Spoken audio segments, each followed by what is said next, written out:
Halo guys, balik lagi bersama Bang Theo di sini. Kali ini Bang Theo akan melanjutkan cerita Against the Sky Supreme. Buat kalian yang penasaran, langsung saja ya simak video kali ini. Ternyata seseorang yang menggunakan jubah putih adalah Tanyun. Tanyun telah memasukkan kera iblis ke dalam kantong binatang. Tujuannya agar semua orang tidak mengetahui bahwa Tanyun memiliki binatang peliharaan yang kuat. Semua orang di puncak memandang Tanyun dengan ekspresi serius. Tubuh Nanggong Ruksue gemetar. Dirinya tidak bisa mengatakan apapun saat melihat Tanyun. Hal yang sama berlaku untuk Daniu dan semua murid Sekte Suci Huangfu lainnya. Mereka menjadi sangat kebingungan. Daniu berkata, "Bukankah Kakak Tan sudah mati? Mengapa orang ini seperti Kakak Tan?" Tanyun pernah pergi ke Sekte Abadi untuk berpartisipasi dalam kompetisi 3 sekte kuno. Oleh karena itu, para murid dari Sekte Abadi tidak asing dengan Tanyun. Para murid Sekte Abadi berkata, "Ternyata Tanyun masih hidup. Bagaimana ini mungkin? 3 tahun yang lalu, ketika uji coba telah berakhir, Tanyun tidak keluar dari tanah abadi. Seharusnya dia tidak selamat. Apakah Tanyun tinggal di tanah abadi selama 3 tahun ini? Itu benar-benar mustahil." Pada saat ini, 3.450 murid Istana Jiwa Ilahi tidak mengenal siapa itu Tanyun. Tetapi, melihat ekspresi para murid Sekte Abadi, para murid Istana Jiwa Ilahi menganggap Tanyun bukan orang biasa. Sebelum uji coba dimulai, para murid Istana Jiwa Ilahi tidak melihat sosok Tanyun di antara 100 murid yang mewakili Sekte Suci Huangfu. Para murid Istana Jiwa Ilahi bertanya-tanya mengenai identitas Tanyun. Mereka juga tidak bisa melihat tingkat kultivasi Tanyun. Padahal, lebih dari 3.000 murid Istana Jiwa Ilahi berada di alam pemurnian jiwa tingkat pertama. Itu artinya, kultivasi Tanyun berada di atas mereka, atau Tanyun menyembunyikan rananya dengan suatu teknik.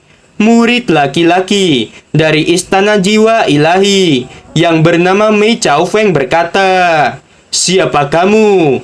Tanyun berkata, "Aku adalah kakek Tanyun, seseorang yang ahli dalam menghabisi murid Sekte Abadi dan Istana Jiwa Ilahi." Mei Chao Feng terkejut sesaat dan kemudian berkata, "Hei orang sialan, aku tidak percaya kata-katamu. Tanyun seharusnya sudah tidak ada lagi di dunia ini. Kamu hanya mengaku-ngaku sebagai Tanyun." Saat Mei Chao Feng berbicara, para murid Sekte Abadi berkata, "Dia benar-benar Tanyun. Dia belum mati. Semuanya ayo kita lari." Para murid Sekte Abadi yang mengepung Daniu dan 29 orang lainnya langsung bergegas melarikan diri menuju formasi teleportasi ruang dan waktu.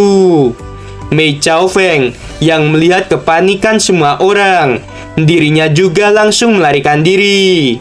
Tanyun berkata, "Kalian tidak akan bisa melarikan diri." Tanyun menggunakan langkah Dewa Hongmeng dan muncul di bawah formasi teleportasi. Tanyun melepaskan aura kesadaran spiritualnya yang sebanding dengan orang di alam pemurnian jiwa tingkat 9.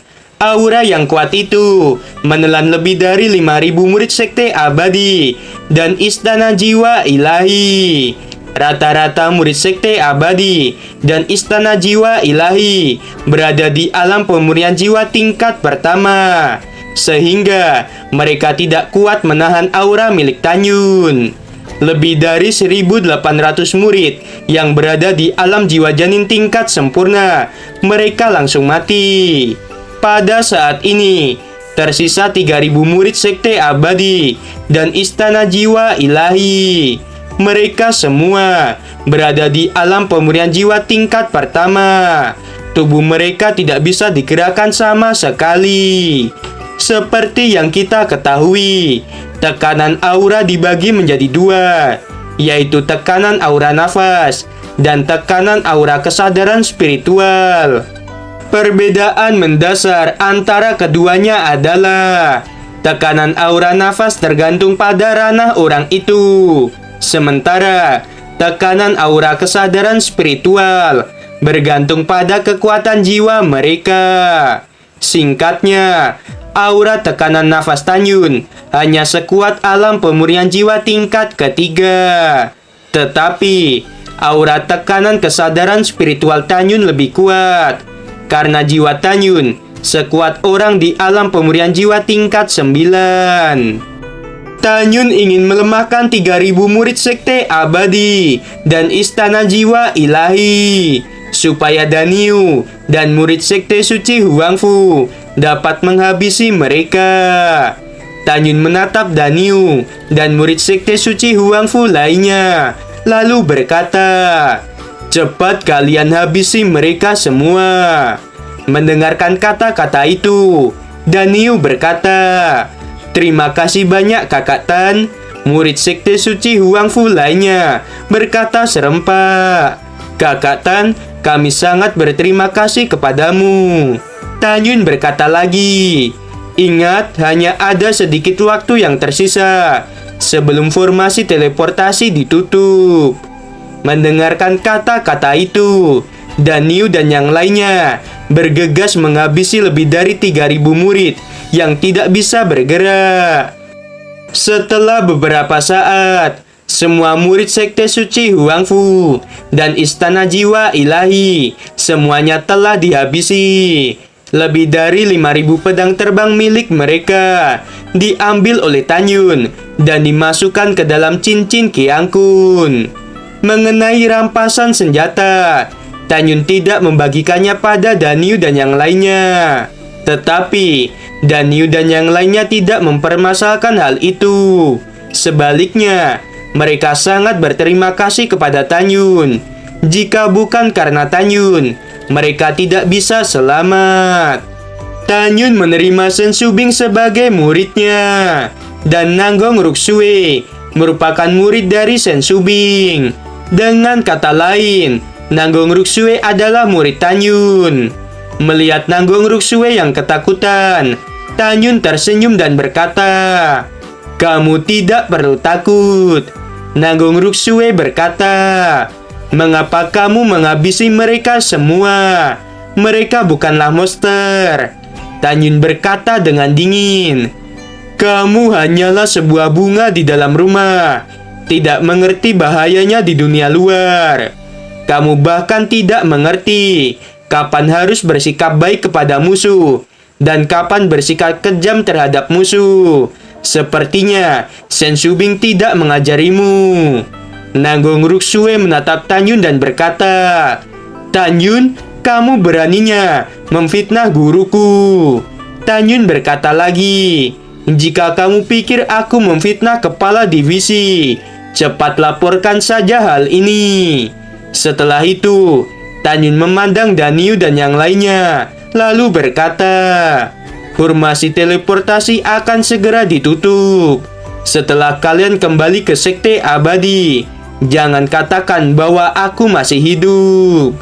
Tanyun tidak akan membiarkan Ruyan Wuji tahu bahwa dirinya masih hidup. Bagaimanapun, Tanyun telah berada di tanah abadi selama 3 tahun. Hal itu pasti membuat curiga orang-orang sekte abadi. Daniu dan yang lainnya berkata, "Kakak Tan, kami akan mengikuti perkataanmu." Setelah itu, Tanyun melihat kembali ke arah Nanggong Ruksue, lalu berkata, "Kamu juga jangan mengatakan bahwa aku masih hidup." Nanggong Ruksue menjawab, "Aku tidak akan mematuhimu. Aku akan mengatakan bahwa kamu masih hidup." Tanyun melesat, mencekik leher Nanggong Ruksue, dan berkata, "Jika kamu tidak mendengarkanku, Aku akan menghabisimu sekarang juga." Nanggong Ruksue tampak ketakutan dan berkata, Baiklah, aku akan mendengarkanmu." Tanyun melepaskan cekikannya, lalu tersenyum pada Nanggong Ruksue. Tentu saja, Tanyun tidak ingin membunuh muridnya. Tanyun hanya menakutinya.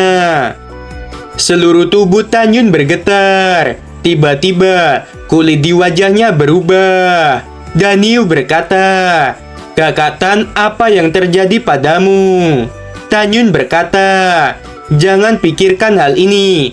Ayo cepat kita kembali ke Sekte Abadi." Tanyun melesat memasuki formasi teleportasi.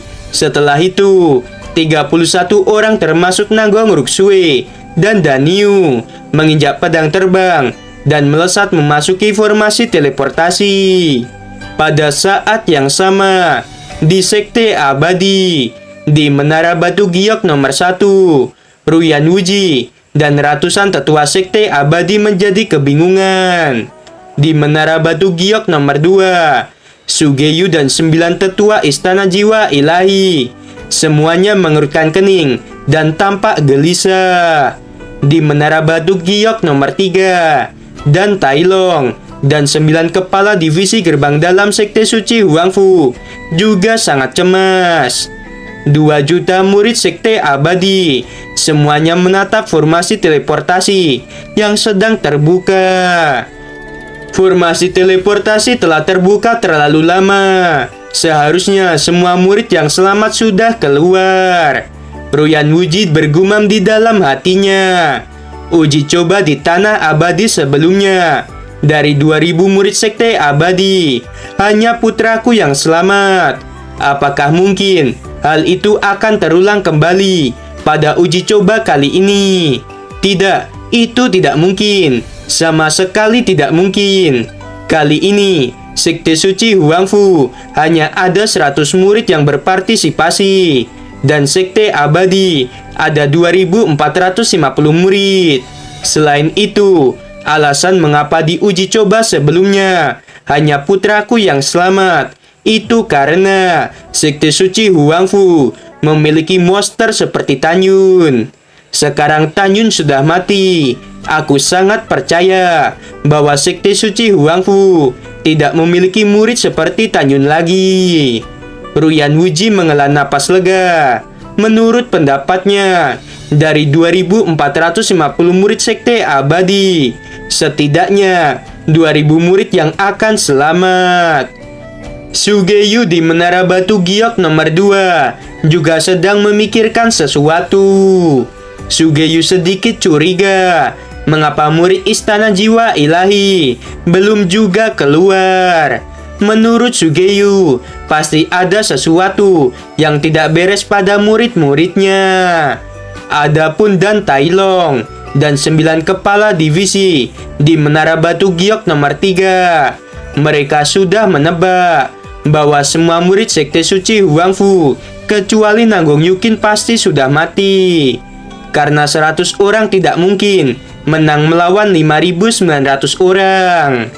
Meskipun mereka menebak seperti itu, tetapi mereka juga berharap ada sebuah keajaiban bagi murid Sekte Suci Huangfu. Setengah jam kemudian, Dan Tailong tiba-tiba berdiri. Dia melihat seorang murid berbaju putih yang terluka sangat parah dan wajahnya tidak bisa dikenali.